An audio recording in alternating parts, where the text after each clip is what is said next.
Hi, hello, my name's Alexis and today we are trying out a foundation.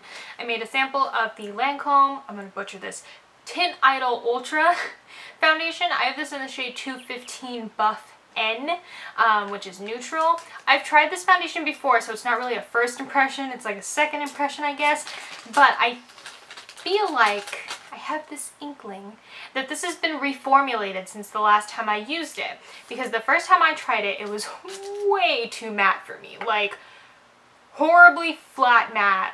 I didn't like it. Nope, way too matte. And I don't remember if I tried this on camera or not, if this was like a YouTube thing that I did, but either way I didn't like it. Something in my brain is telling me that this has been reformulated. I can't find any evidence that it has been, but it's like everybody seems to love it, and it doesn't look as flat matte on everybody else that I've seen it on like it did when I first tried it, so I'm pretty sure it got reformulated. So I'm gonna try it again today and see what happens. So this is supposed to be 24-hour wear. Natural matte is how they describe the finish. I don't know what the heck that means, but okay, natural matte. Medium to full coverage. It's supposed to be good for all skin types, but I disagree with that because I would not give somebody who has dry skin this foundation because it does have a more matte finish. So keep that in mind. I'm going to prime with my Urban Decay Optical Illusion Primer like I would normally. If you're new here to how I do these foundation first impressions, I prime my whole face because I would never wear a foundation without a primer. So that's why I prime my entire face. I have another foundation to try out too, so you'll be seeing another one soon, but I really wanted to try this one out again because I feel like it's changed. I have an inkling. And we had the Lancome brand representative in our store the other day, and I forgot to ask her about it. I didn't remember to ask until she left. As you can see, my skin is angry. I also have hyperpigmentation, which does not bother me if that doesn't get covered up fully, but if that's something that bothers you, if something says full coverage and your hyperpigmentation does not get covered, you can use mine as reference. So I'm just gonna dip my finger in this foundation and dot it around.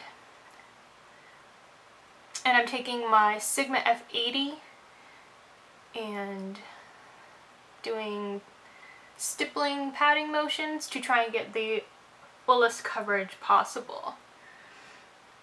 So just bouncing it around. Got these little baby hairs in my way.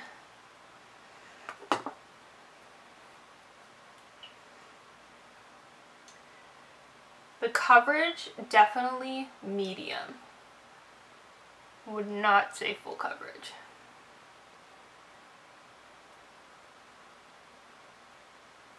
Good color match for me. If anything, it's a tad too light. Maybe just a hair, but I can fix that with bronzer. Definitely medium coverage. Like my redness has been taken down. There's a hair on my face. Redness has been taken down. Kind of in general evening of the skin tone. This is still a little bit red and my hyperpigmentation is still showing, especially this spot right here and this spot right here, which again doesn't bother me, but again, if that bothers you. So I'm just gonna put this all over, do like one base layer and then go from there. So again, dotting and blending. This side I don't really have hyperpigmentation on. I do have one breakout there, which is going away and is not as red as the one that's on the other side.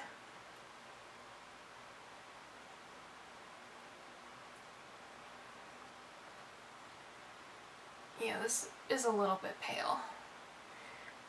I should have done the 220 maybe. Maybe not the 220, whatever the next neutral shade is. Lancome foundations, I have found the W shades, which mean warm, are pretty yellow. So if you are neutral like me, a W shade would not work for you. That's why I got an N shade, because their N shades, their neutral shades, really are like true neutral. At least most of them are. When you get to the more deeper shades, some of the ends in the deeper shades are a teeny bit yellow or a teeny bit red. They're not as true neutral, but they're still kind of neutral enough. So this is one layer all over my skin. Evened out definitely, so I would say medium. I'm going to try and build up at least this side a little bit, just to see if I can build it up to full. Dot around a bit more. And I'm going to use the same technique. This is a pretty thick foundation, so I think it would do well with a beauty blender because it is very thick, but I'm a brush person. I like my brushes. Okay, so that's another layer just on this side. I'm not going to do it anywhere else because I don't really think it made that much difference.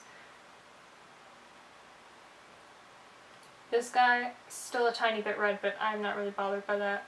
Hyperpigmentation, still visible. I don't know how well, you can definitely see it, but definitely still visible.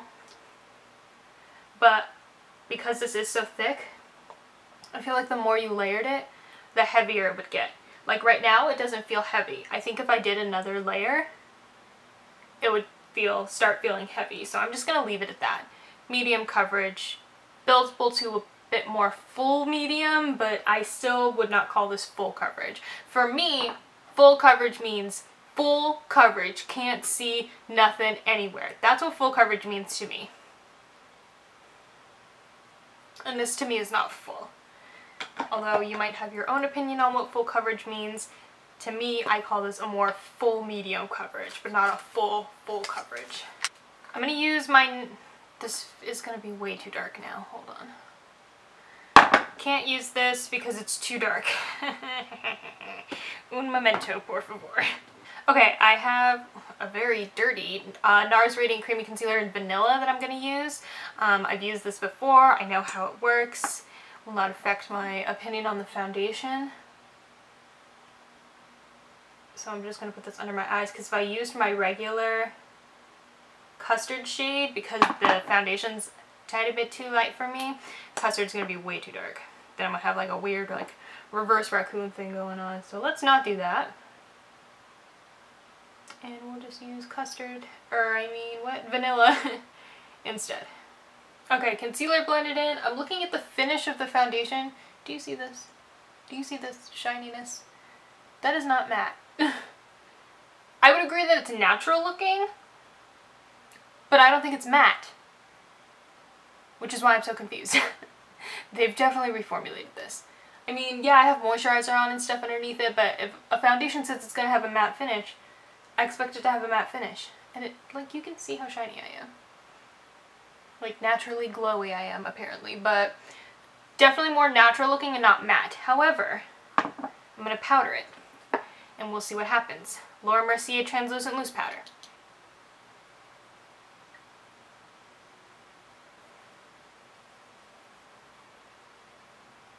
Okay, powder is on.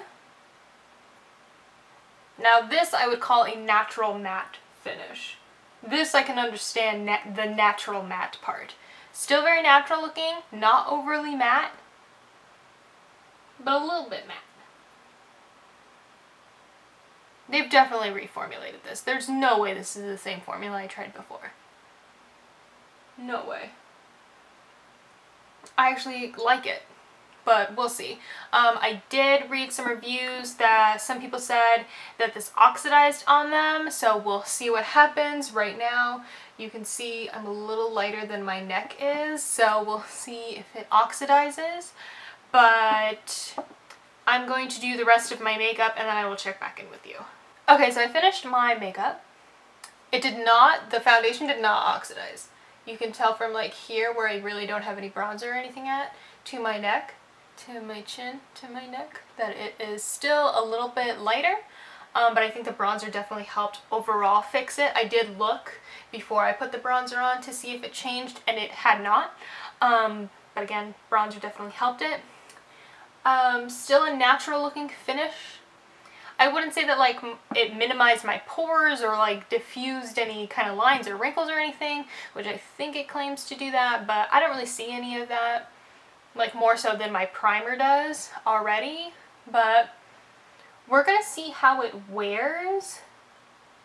Now I have high hopes for it. I just can't believe how different my opinion is now that they've possibly reformulated it. But I'm liking it so far, so I will check in with you again later. And this look is the last video I just did, so I will link it in a card, whatever side it is, and have it down below. I've lost pretty much all sunlight now, so sorry for this lighting. I just want to do this like check-in thing and end the video. I've been wearing this for about 5.5 hours. And it looks fine. I just looked at it in the bathroom mirror too before coming in here.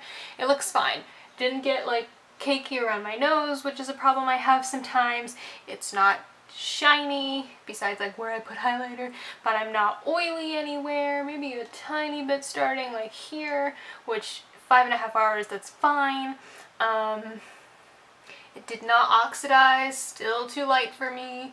That's really it. That's really it. I don't really have any kind of cons to this other than what I said initially, which is that it is not full coverage. It's more medium to medium full coverage, but not like full coverage. So, I don't know. Like, I'll probably use the rest of my sample, but I'm not going to go out and spend $47 on it, because I don't think I like this more than I like, say, my Estee Lauder Double Wear, which I think costs less than this foundation does. This foundation I think is too expensive for what I'm getting out of it. I'm not getting like the most amazing foundation ever. Like, I'm not wowed by it. Like, yeah, it's nice, but I don't want to spend $47 on it. So that's kind of my 2 cents. It's nice, but it's not worth $47. That's it. That's pretty much all I got. I wish I had more to say, but this foundation really didn't give me more to say, because it's just nice. It's a good foundation, but not a great, fantastic one. So there is that. So thank you guys so much for watching. I hope you enjoyed. All the links to my social media will be down in the description, so check me out there. Give this video a like if you liked it. Don't forget to subscribe if you haven't already, and I'll see you guys again soon. Bye!